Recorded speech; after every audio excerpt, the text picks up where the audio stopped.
Slovenski mladi košarkarji so pokorili Evropo. Prvič v zgodovini Slovenije so mladi do 18 let osvojili naslov evropskih prvakov. Stefan Joksimović pa je postal tudi MVP košarkarskega turnirja, na katerem so včeraj naši mladi fantje premagali domačine Italijane in tako pokazali neverjeten pogum in košarkarsko znanje, ki jim ga zavidajo vsi največji evropski košarkarski narodi. Samo 2 tedna prej pa je Evropo v Stožicah pokorila selekcija U20.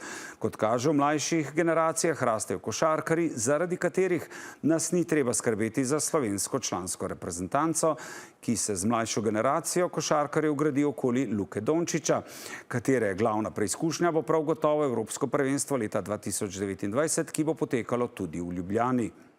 Kako so prišli na vrh Evropskega Olimpa, kakšna je prihodnost naše košarke, ki je z osvojitvijo Evropskega prvenstva v Turčiji 2017 na noge dvignila Slovenke in Slovence. Z nami sta član slovenske košarkarske reprezentance Lukas Bojović in selektor reprezentance U18 Domen Zevnik. Dobro večer obema in čestitke.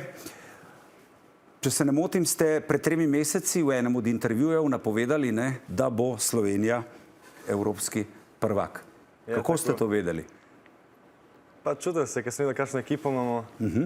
Sem slišal tudi s fanti in smo rekli, da preprosto moramo biti na prvo mesto, da druge opcije ni. Tako da čutil sem to in tudi jaz sem dobro čutil in se izpolnil na koncu. Kaj, ste se že med sabo pogovarjali, da menite, da ste lahko prvi, da lahko pokorite vso Evropo, ne samo Italijane, tudi Špance in tako naprej. Pa odkje vam ta pogum, da se ne bojite recimo favoriziranih Italijanov, Špancev in ostalih?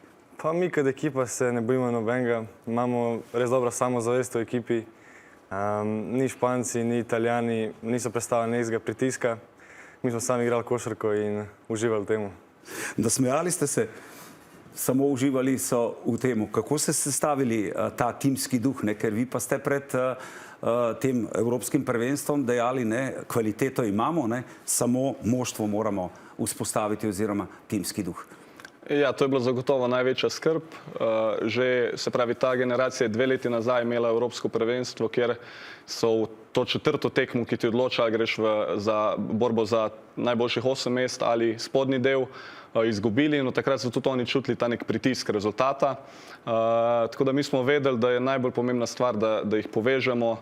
Jaz bi tlele fante res pohvalil, ker je veliko fantov žrtvovalo nek del svoje igre za skupno dobro. Zdaj jaz vem, da je kdaj marsikjer od njih si mislil, da jaz rabim tlele eno žogo več, pa bo vse okej, ampak na koncu so res, je vsak malo odstopil od tega za skupno dobro in na koncu se je lepo speljalo. Je bilo težko odstopiti za skupno dobro, ker kar nekaj vas je, če recimo izpostavimo tudi Joksimovića, ki je bil MVP, ki se počutite tako dobri, da lahko odločate tekme in tako naprej? Pri nas v ekipi lahko vsak igralec, ki ima dober dan, odloči tekmo. Ampak važno je, da se mi podredimo pod ekipo, da noben ni nad ekipo, ker če kakšni igralci nad ekipo, mi ne moramo narediti enega velikega rezultata. In kot vseh 12 igralcev se je podredilo perfektno in na koncu tudi prišel rezultat. Kaj ste jim dejali pred tekmo z Italijani? V bistvu se pravi, 4. tekma z Latvijo nam je bila najtežja, tudi za nas kot štab. Potem pa od tega naprej smo nekako čutili kontrolo. Naslednja tekma je bila z Izraelom, smo šli sproščeno, naslednja je potem Španijo. Prav tako z Italijani nam je bila pa res nagrada. Mi smo uživali, tudi ko smo predstavili to, nismo šli z nobenim pritiskom. Nekako smo vzeli tekmo minuto po minuto in smo probali delati te dobre stvari, ki prinašajo rezultat. Tako da nismo niti gledali, to moramo narediti, da bomo prvaki. Ampak smo rekli, da gremo delati dobre stvari, ki na terenu prinašajo rezultat. In na koncu je pa tale razlika kar hitro že šla v rezultat, v naš prid in nekako smo skontrolirali. Nismo čutili nekega pritiska v nobeni fazi tekme, da bi rekel. Tudi vi ne? Čeprav? Ne? Ne, ni pritiska. Ni pritiska? Ni pritiska. Košarka je šport za uživanje in to je igra. Veliko drugih stvari v življenju je, ki so stresne. Košarka pa sam igra in za uživanje. Kako pa ste recimo prosti čas preživljali med turnirjem? Je bilo kaj časa za druženje? Kako je to potekalo? Kako ste, če v rekovajih rečem, ubijali prosti čas? Pa imeli smo na vsake par dni smo imeli dan fraj in dobili smo tudi kakšne urca dve za starši. Smo se tukaj nas podružili, pol med ekipo smo imeli, ne smo šli mogoče kdaj na bazen, ampak večino je bil fokus na košarko. Zabavamo se pa itak skozi, ko smo taka malo hecna reprezentanca. A res? Ja, radi se smejimo. Težko nas to videli, da je žalostne. Skozi imamo nasmejane obraze in to je po mojem tudi naš mogoče ključ do uspeha. Kako pa je prišlo do te kemije med vami? Kor ekipe se po mojem pozna že 10 let se poznamo. To smo res že od malih nog, smo k bratje. Se pravi, vi, Joksimovič? Jaz, Joksimovič, Stepanovič, Oskar Kuzman, mi smo vsi ta nek gang iz Ljubljane, bi lahko rekel, ker smo tudi hodili vsak vikend na Dončić, za popa igrati. To je bilo do 13, do 14. Potem se pa pot Joksimoviča vodila v Španijo, mene v Srbijo. Pa so se pa več slišali preko telefona. Ampak še sem vedno ostal v dobrih odnosih, odličnih odnosih. Ampak recimo zdaj ta zmaga, ne, pa tudi U20 in tako naprej, kar nekaj vas izstopa. Ne. Kaj je zdaj?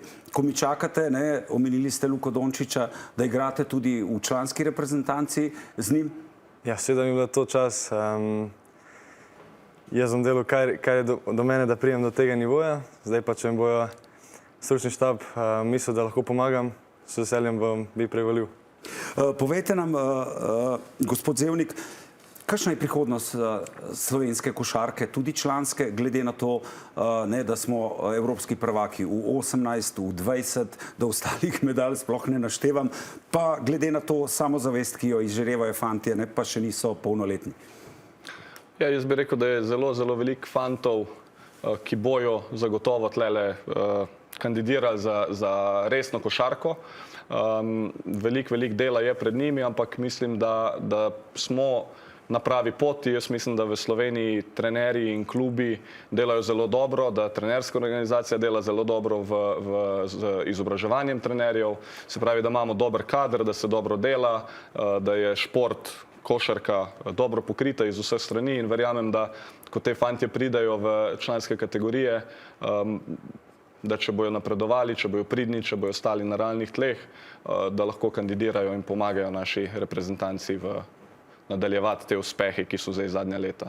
Menite, da lahko ostanete na realnih tleh, ne? Ker če se ne motim, vas zdaj po tem Evropskem prvenstvu pot že vodi v ZDA, univerzitetno košarkarsko ekipo.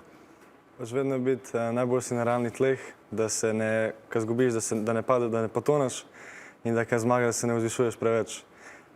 Greš pač vsak dan posebej in ni tukaj nezgal, da se vzdignemo preč.